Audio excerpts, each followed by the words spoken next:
Bây giờ thì không ra tiếng. Mấy đứa trẻ con lên nó mới nó bảo không có tiếng bà ơi. Cửa cứ về mở thôi hả bà hay thế nào?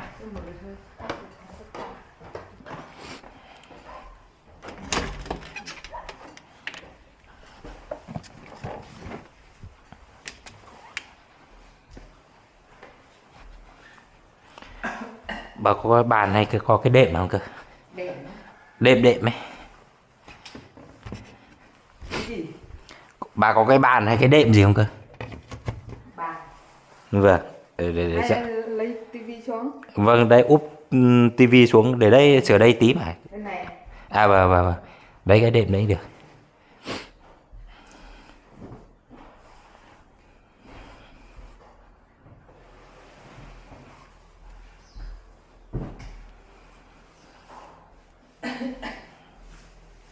Đi bỏ về. Để anh tí. Anh lấy một đoạn tài liệu xem này.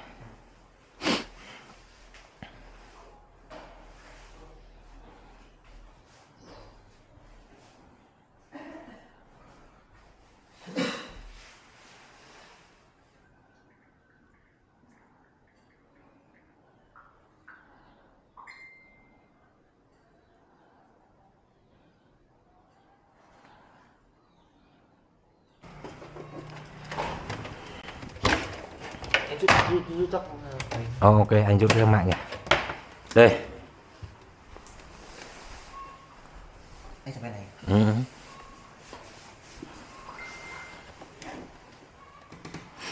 Được đấy nha. Được đấy, không sao. Em. Ô, em vứt túi vào đây à? Nhà mà đóng cửa mà không có bụi. Về.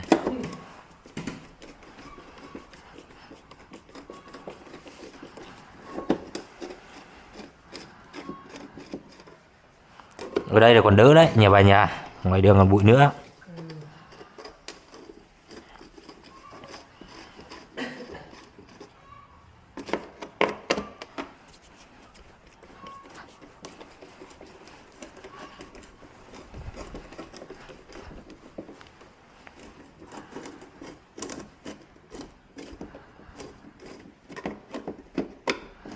Nấu cơm chưa bà?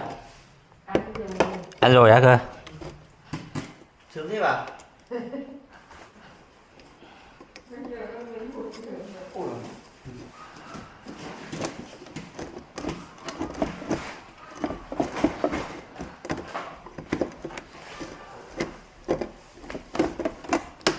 Ồ, sao lên được nhỉ?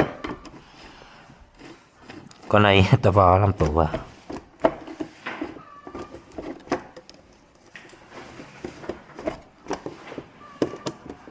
Giúp mẹ ngược lên. Hả? Để anh tí.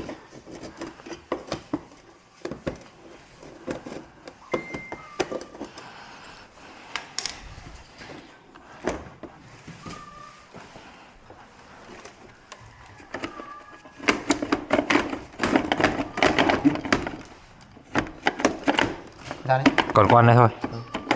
Lắc tự nó ra như vừa nãy mà. Lắc mạnh hẳn.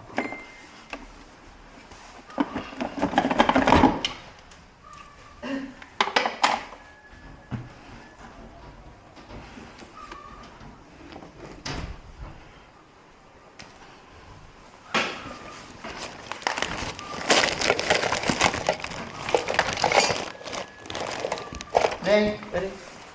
À, chuẩn bị sẵn à?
Nghe nhặt đúng vết giờ.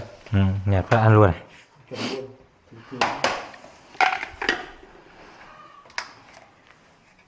À hỏi bà gì nguồn nhờ thử luôn nhờ.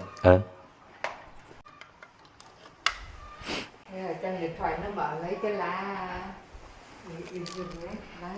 Bảo thì bà chồng người trước cửa này, bà cứ há miệng như là nấu cái Ui lon có rồi, này. có rồi, ok rồi. Chết loa rồi bạn. Thế làm nào? Đóng vào thôi. Có loa mới rồi. Bây giờ chết loa nhờ. Chết Bây giờ rồi. loa đấy không nhờ. Vào đây. Đấy, Thế mà mở to quá. Kẹt à? Hay sao vậy nhỉ? kẹp.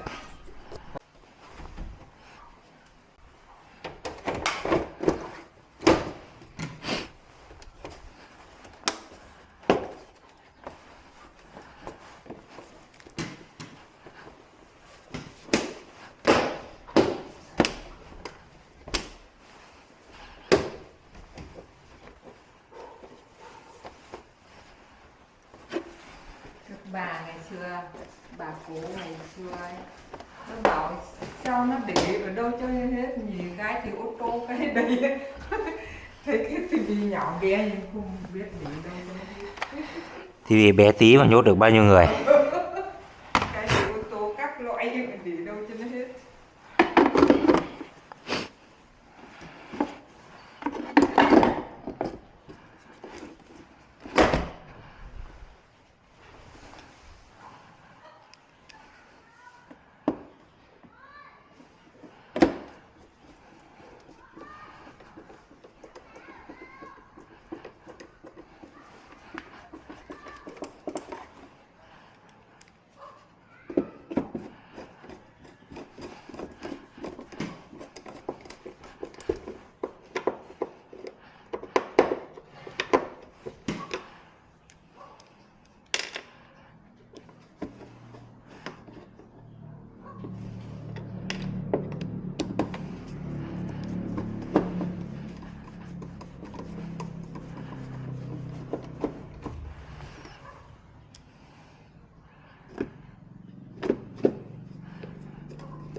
Được, được chưa anh cháu? Vâng, tốt rồi đấy bà.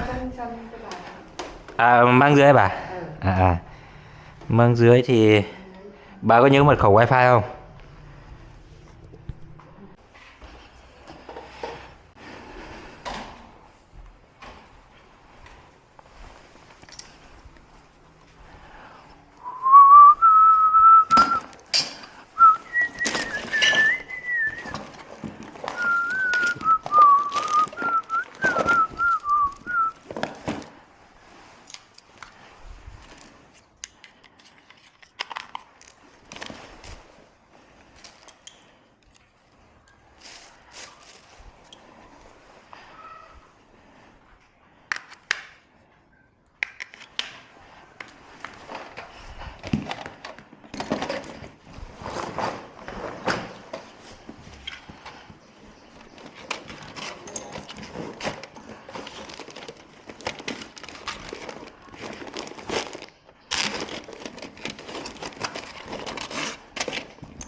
Hay chỉ nó chảo nhiều cái rau rắn rồi đi cũ. Hả? Cái gì? Hay chỉ nó chảo này. Ok à. Có dây lôi không bà? Dây lôi điện đây. Dây lôi có. Vâng vâng. Bà lôi ở đây cháu cắm điện phát. Bà điện, bà gọi điện.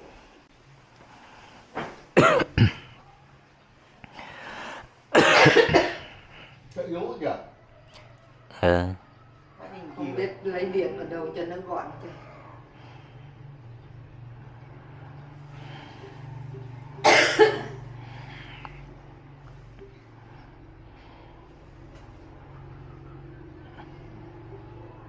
vào mạng không? À xét này gì ạ? Thì xét mà hai nữa là bà cắm mạng LAN mà. Ở mạng nó ở đâu nhỉ? À thôi cứ vào YouTube này ha.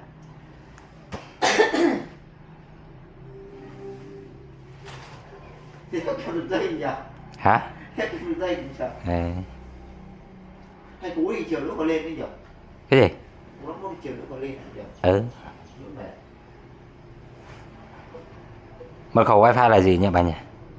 Nhàn 1984 dân bà gọi điện xem. Vâng. Khả năng là yếu ấy. À vẫn khỏe. Nhàn 1984 à cơ? Để xem có đúng không? Bà điện bà hỏi nó.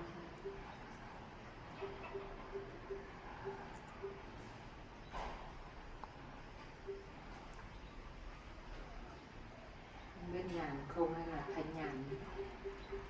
Bà hỏi đi.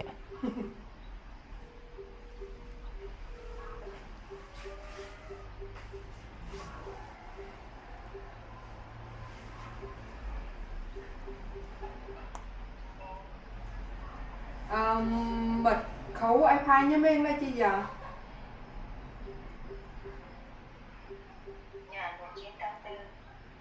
À, nên bà không bảo như vậy. Bà tưởng có thành nhàn. Cái Minh ơi. Dạ. Nhàn 1984 đấy cho. Vâng.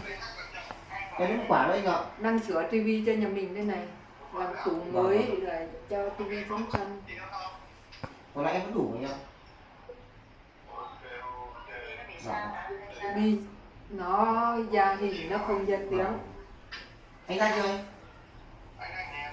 À vâng.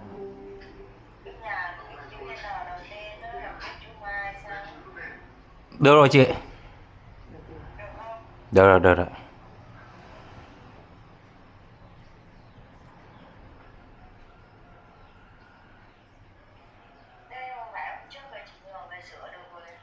Sửa được mà được hình không được tiếng.